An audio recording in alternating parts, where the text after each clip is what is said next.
Good day everyone, GarageKing here, and if your car is overheating, leaving you stranded, doesn't matter if you have a new car or an old car, I'm going to talk about the top 10 tips that are going to help you solve your overheating problems. Let's begin. Very briefly, we just have to understand how it all works. All cars are pretty much the same. We're not going to talk about air-cooled because that's different. Maybe I'll do another video if you guys want me to on air-cooled, but these are for all water-cooled engines. They're all generally the same. So your engine, radiator, you have a bunch of hoses. It's filled with some type of fluid. Let's call it coolant, antifreeze, whatever. It has a whole bunch of different names. It'll circulate through and cool your engine. Okay, you have a radiator, there's your engine, some hoses, you even have an expansion tank, and you have a water pump which actually circulates it all. So that's very, very briefly how it works. So first thing, if you don't have coolant, you're gonna overheat. So if you have low coolant, you're gonna overheat because there's not enough of it circulating around. So I'll show you how to check that real quick. Let's check our coolant and then step 2. Okay, so if you have a newer type vehicle that has an overflow tank, you're gonna wanna check your overflow tank, and if your overflow tank has fluid in it, then your rad is gonna be full. So let's take a look down in here and see.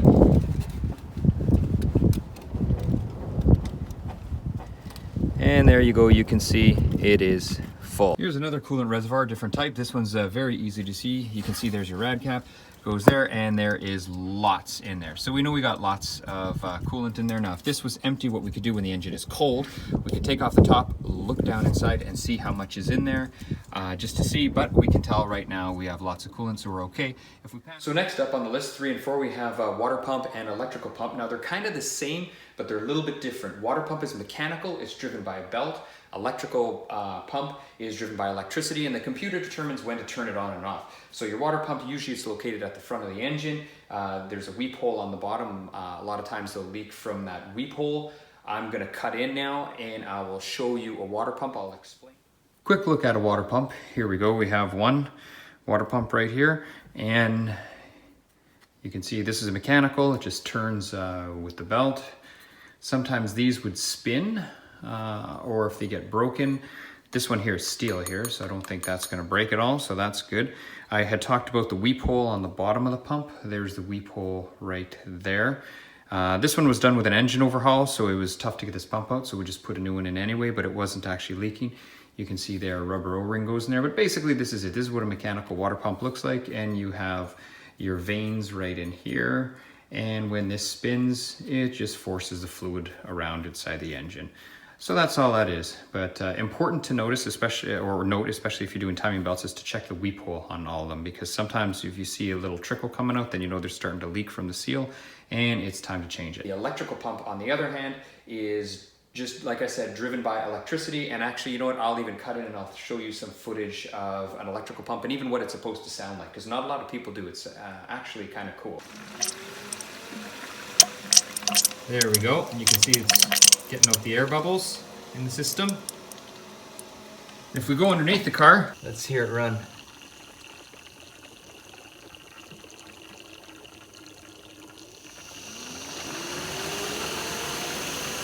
And there we go, it's running. Next, we have number 5, and you're saying, what the heck is a flow restriction? Well, flow restriction is when your system is all corroded, it's full of gunk, it's really dirty. So what's happening is it's not circulating fast enough, so it can't draw the heat away from the engine into the radiator, where you have air coming through, cooling it off, and having that cool fluid go back inside your engine. So when you check your system and you open up your coolant reservoir, right there, that extra tank, make sure that your coolant's pink, yellow, green, whatever, almost clearish, whatever type it's supposed to have in there, whatever, because there's many different types of coolant, so whatever type of coolant it's supposed to have in there, make sure it's clean, because a lot of times when it's dirty, it doesn't flow properly. The other thing I should mention is when it's dirty, a lot of times it'll wear out your system more, especially the water pump, because it can get tiny bits of grit and stuff in there, and what happens is your pump is spinning on a seal, and what happens is the grit gets in there between the pump shaft and the seal, and it actually wears your pump down, and it can cause leaks. So keep your system clean. So number 6 is bad rad. So you got a bad radiator, so your radiator's all corroded out, it's leaking, it's cracked, whatever, it's defective. So you got a bad radiator. I'll try to throw in a shot of me replacing a Honda Civic radiator where it was all corroded out at the bottom and it was not good. So a lot of times, especially in these newer cars, it's an aluminum core and it's got plastic on the top and the bottom. So when you're looking at your radiator, it's plastic on the top, it's plastic on the bottom. That is crimped to the aluminum and they always leak there. As promised, here's the bottom of the radiator. We're just going to zoom in, draw a few little arrows and show you that is where they all leak. So you can see there's the aluminum crimping onto the plastic. Very, very common for them to leak there. They leak both at the bottom and the top. So just so you're aware, that's what I was talking about with the radiators. Bad radiator could be a problem for your overheating. Number 7, not too common, but it can happen, especially if you have a water-cooled Vanagon, is a belt. So your belt pops off, flies off, whatever, pulleys aren't aligned right, or it's just worn and it comes off. Your water pump is not turning anymore, the belt turns the water pump, and if the water pump is just stationary, it's not turning anymore, what happens is that coolant's not moving around anymore, so your car overheats. So just make sure all the belts are where they should be and you're not missing a belt. Number 8, the thermostat. Now the thermostat actually controls the flow in the engine because the thermostat doesn't just open and close, it opens in varying degrees. So it can open a little bit, it can start letting a little bit of coolant through, and then once your engine's really hot, it'll go wide open and it'll have maximum flow. So your thermostat regulates how much, or I should say the velocity of the coolant that's flowing through the system. So if you have a bad thermostat that is stuck shut, obviously you're not going to have any flow and your engine's going to overheat. Now, if your thermostat is stuck open, it's going to flow too much. Your engine's actually going to run too cold. It can cause a check engine light because it won't heat up fast enough. So we're going to look at a thermostat, and I'll explain that more. So here we have 2 thermostats. So as you can see, this one's got just a little bit of a rubber seal around it. And let's see if I can get a better look here. There you go, nice close look. What happens is this actually opens up, and then it controls the amount of coolant that comes from one side to the other side, hot side and cold side. So here's another one, BMW.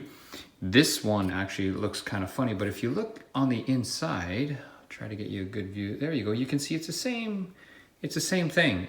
They just put it in a fancy housing. There you go, and there you can see is the spring on the bottom, which isn't a lot different from this spring here. So what they've done is they've just put the thermostat in a fancy housing, and obviously it's a lot more money. But anyway, so there's your thermostat. Cap, number 9.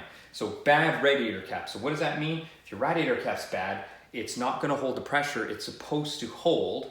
And what'll happen then is if it's venting, your coolant will boil. Now, what a lot of people don't understand, if you take the radiator cap off your car and you start the engine, it's actually gonna run. You're not gonna break anything. But as soon as your engine starts building heat, the coolant expands and the coolant's gonna start coming out and it's gonna start gushing everywhere, and then obviously it'll boil. And that's why they tell you never take a rad cap off when your engine is hot, because when it's hot, it's under a whole lot of pressure. And actually, if you take the rad cap off, say when your engine's over 100 degrees Celsius. Let's say you have pure water. Let's just say you have pure water in there and your engine's over 100 degrees Celsius. So say your engine's at 110 degrees Celsius.